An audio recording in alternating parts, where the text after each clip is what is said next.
Hey everyone, how's it going? Like Butter here, and today I got a build video for you. A lot of people wanted to see my sniper build that I put together a couple of weeks ago, and here it is. Now, I haven't been using this build recently because I've been playing with a couple of teammates who use Sentry's Call, and I think it's a little unnecessary to have more than one person that runs 4-piece Sentry, but if you have no one in your group that runs it, this is a pretty good build. Especially in this meta, because this meta is obviously the tank meta, impossible to kill people meta. However, this sniper build is going to allow you to either one or two shot people and basically take them out before they even know what happened. So I'm going to go through the build, show you guys what it's all about, and hopefully this helps some of you guys out, especially because we got 1.3 coming out in about a week. So this build will work throughout that next update, I believe. So anyways, we got a squirrel running on a wheel behind me. We got a whiny kitty cat walking around, and my beautiful girlfriend's in the kitchen making food right now. So you may hear some background noise. Don't worry about it. Hopefully it won't be too distracting. It's okay, babe. Alright, so this is what we're going to do. We're going to show you each individual part of this build, and I'm also going to tell you what I think can be updated throughout this build because I haven't been working on it too much lately. So there are some things that I feel like I needed to upgrade to this build to make it a little bit better, but I'll just, verbally tell you guys what those are. So this is a 4-piece Sentry, 2-piece Hunter's Faith build. It's extremely strong. Now, if you are running this build, I highly recommend that you use a shotgun instead of a SMG primary, because the SMG primary doesn't really go well with the build unless you can mark them with 3 shots. But I think the Sentry's Call is a lot better pick here, or sorry, shotgun for the Sentry's Call is a lot better pick here. But my MP7's pretty good, so I ended up using it anyways.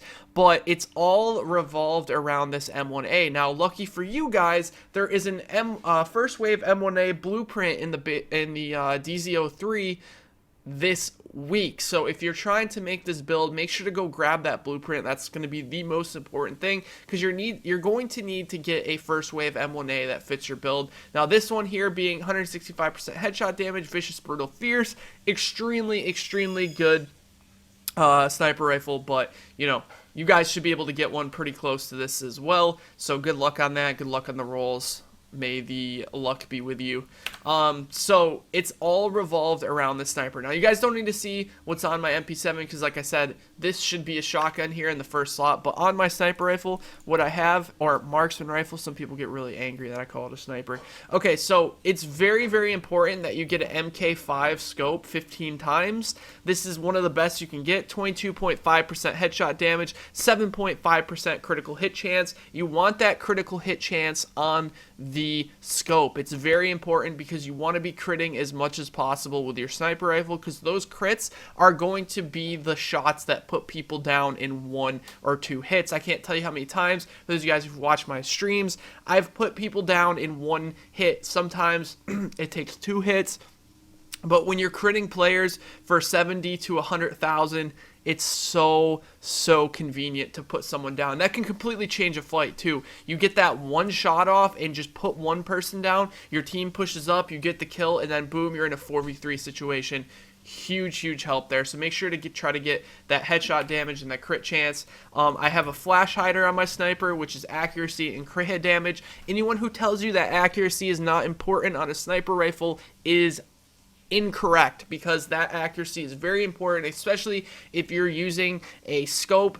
What happens is, if you have really low accuracy, sometimes your bullets go super wonky, and they just, like, there's like a small percentage that the bullet just goes weird. It doesn't go completely accurate. So accuracy is very important on the sniper. I don't care what anyone says. 19.5% accuracy, 34% stability on the underbarrel. The stability is kind of important. I like it because when you're hitting consecutive shots, your sniper's not going all kind of crazy. Also, you can kind of spam it and be able to control it more, but you can, mess around with that. Maybe you want like a front grip or something, but the hand stop seems to work best for me. Now, for a magazine here, I think 95% mag size, 13.5% weapon damage is pretty good. That weapon damage is huge because it's going to give you extra damage not only on your crits but also on your non-crit hits as well. So you can use critical hit damage on your clip if you want, or on your magazine. People are going to get really mad that I call it a clip. But that's up to you. You know, it's all dependent. Maybe in this build, the critical hit damage would be a little bit better because I'm critting more often because I have Fierce and Vicious. But, you know, for this time being, 95% mag size, 13.5% weapon damage seems pretty good to me. But, yeah. Okay, so that's what I have on my sniper rifle. Now, here's the build part of things, okay? So you want 4 sentries, 2 Hunter's Faith. Now, if you want to do 4 sentries and maybe, like, Vigorous Chest Piece or Reckless Chest Piece, and I wouldn't really go for Savage Gloves for my specific build just because of how much crit I already have. Don't forget the crit max is 60% now, so maybe you can, if you do have really good Savage Gloves and you have a little bit lower crit on your sniper, this would be kind of good. But feel free to mix this around. The reason I did 2 Hunter's Faith is for the extra 20% critical hit damage on snipers, so I think it helps out a lot. So on my Sentry's Call harness, I have 12.5% exotic damage resilience, 637 armor, 12% health on kill, 50% ammo capacity, and this skill attribute obviously doesn't fit my build, but I would want pulse critical hit damage here for sure, or maybe first aid self heal, since those are going to be the 2 skills that you're going to use with this build.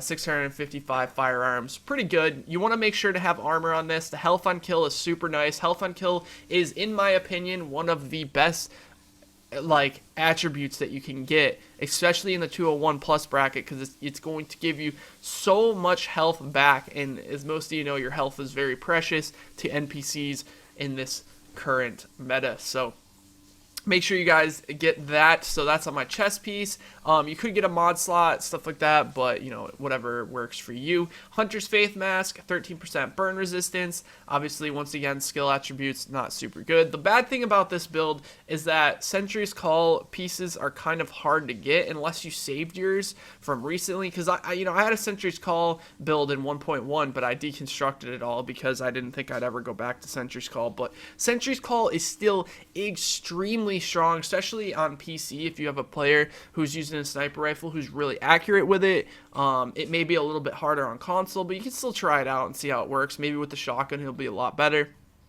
But yeah, also make sure your stamina and your firearms should be around like 3,000 each. My skill power is a little bit low, so honestly, if I had a better holster, because my holster right now is only a 214. If I had a better holster with more armor, I could probably sacrifice some of my armor mods for skill power mods. I think skill power mods are, at this point, some of the strongest mods that you can put on your gear. So like if you look here, I have a couple of stamina skill power mods. Let's see, 1378 skill power, 1352 skill power. 1300 skill power is a lot for a single mod. So if you can get your armor maxed out, that's why I'm running armor mods, armor stamina mods, because I just fell short of the armor cap. Like I think I'm at like 73.5%, something like that. But yeah, anyway, so that's the mask. I'm using armor mods, like I said before, because I need to get to that, close to that cap. But obviously, if you have higher, maybe like here, if I had armor on my knee pads, I wouldn't necessarily need that. But the 11% exotic damage resilience on top of the 12 or whatever I had on my chest piece really helps, because having 25% keeps you from getting one-shotted by those sticky bombers. So 20% critical hit damage, 92% scavenging, 26% disorient resist, blind death resist. Now, if I wanted to switch the scavenging out for something, it'd be for shock resistance. Shock resistance, super, super strong. In the dark zone, a lot of people are using shock turrets, and like I said, I don't blame people for doing it. We actually run one shock turret in our group now, and it's kind of hit a point where, even though I think the shock turret's a bit silly, there are ways to kind of work around it. Getting anywhere between 40 to 50% shock resist will help you out a lot, because basically what it's going to do is, like, the shock turret kind of pulses for a percentage of time. And each time that it pulses, you have a chance, whatever your shock resist is, for it to not shock you. And if it misses, you have like an entire 2-3 seconds to blow up the shock turret before it shocks the next person. So, yeah, it's super, super helpful. Make sure to get shock resist on your knee pads. So on my backpack, we have critical hit damage again. So you're seeing a lot of critical hit damage with this build. Which is actually the main reason why I switched to a different build now that I'm actually running 3 Striker, 2 Sentry, and Vigorous Chest Piece. I think I like the Vigorous Chest Piece with Booster Shot a little bit more than Reckless, but I think Reckless is really good too if you're trying to go for that more glass cannon build. Like, I think I get up to like 280k DPS with my other build, but this is like the god roll of backpacks right here. So this is the backpack that I actually also use on my other build. It's got 8.5% first aid, ally heal, and 8% plus critical hit damage, so super nice. So my gloves are Sentry Call gloves. These are like the god roll Sentry Call gloves, at least for armor. Like 506 armor, super high for gloves. 667 firearms, 436 SMG damage. Another reason why I'm using an SMG for my primary in this build. 11% damage to elites, 39% critical hit damage. Obviously, this 11% damage to elites. I would love it if that were to be crit chance. That 5% crit chance would be huge. 8.5% first aid self heal, so you guys can see kind of just building around your skills. And then this was just a filler item to give me the 2-piece Hunter's Faith. You guys can probably find a lot better piece here, especially if you're running the challenging incursion for Clear Sky. You can usually get these Hunter's Faith gears like crazy there. So armor, you definitely want armor on your holster. Triple stat is very important. These stats are actually pretty low, but like I said, it's a 214 piece. And yeah, that's pretty much my sniper build. I'm going to go through my character stats now, show you guys what we're rocking with. So for my secondary, which is probably what you guys want to see, just because the primary really doesn't mean much in this build, unless you're running a really good shotgun, which would make this build even stronger. So my crit hit chance is 29.5%. That's actually extremely high for a sniper rifle. So let me just show you guys here. So let's see. So that's 8% is coming from 8.5 is coming from Fierce, 13.5% is coming from Vicious, and then also like if you're running crit chance on your gloves, that might be also super helpful. But 306% headshot damage, 158% critical hit damage, that's like huge. Accuracy 85. Let's see, weapon damage 13.5%.